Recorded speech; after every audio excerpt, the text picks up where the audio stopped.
Un examen blanc en électrostatique compromis, bien sûr. Donc, désolé pour ce retard parce que j'avais des choses à faire et en même temps, je dois écrire ça en fichier tech. Donc, voici l'examen proposé. Blanc, bien sûr. Juste pour encourager les étudiants.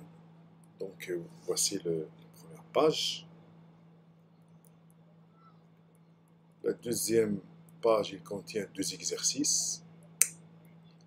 Exercice numéro 2, exercice numéro 3. Donc, un fil rectiligne de longueur de Z, de centre O, porte la charge. D'ailleurs, j'ai pas fait quand même, attendez, j'ai pas lu l'exercice 1. Donc, question de cours. Cochez les vraies réponses. Quelle est l'unité du champ électrique? Première question. Volt par mètre, newton par coulomb, coulomb par mètre carré, ampère par seconde. Si deux charges de signes opposés sont rapprochées, la force électrostatique entre elles, est-ce qu'elle augmente, est-ce qu'elle diminue, est-ce qu'elle reste constante, est-ce qu'elle devient nulle?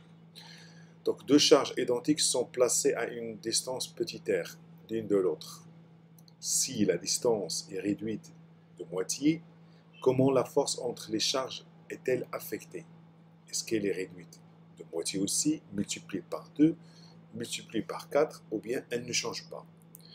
Donc, une charge ponctuelle Q1 est placée à une distance D de 2, 4 des deux autres charges ponctuelles Q2 et Q3. La force électrostatique entre Q1 et Q2 est F1. Et entre Q1 et Q3 et F2, si la distance entre Q1 et Q2 est réduite à D sur 2 et la distance entre Q1 et Q3 est augmentée à 2D, comment les forces F1 et F2 sont-elles affectées? Voilà, vous avez 4 propositions. Cinquième, voilà, cinquième question, ou bien QCM. Comment se comporte le champ électrique à la surface d'un conducteur chargé en électrostatique? D'accord, vous avez 4 possibilités. Est-ce qu'il est perpendiculaire? Est-ce qu'il est tangent? Est-ce qu'il est nul? Ou bien est-ce qu'il est quelconque? La question, ou bien l'exercice 2.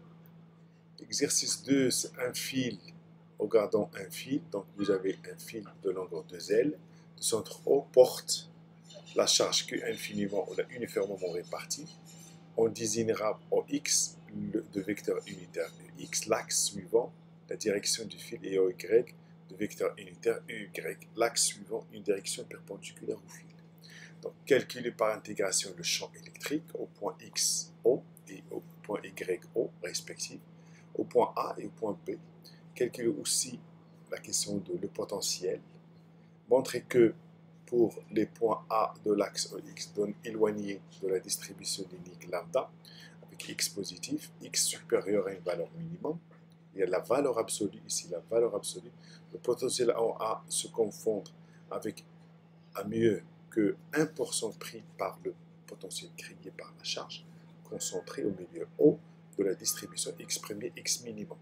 Donc tracer l'allure des variations du potentiel VA et la comparer à l'allure des variations de VB et en déduire de la première question l'intensité du champ électrostatique au point M de distance petit r d'un fil rectiligne chargé uniformément long caractérisé par sa densité linéaire uniforme de charge, ou bien de charge lambda.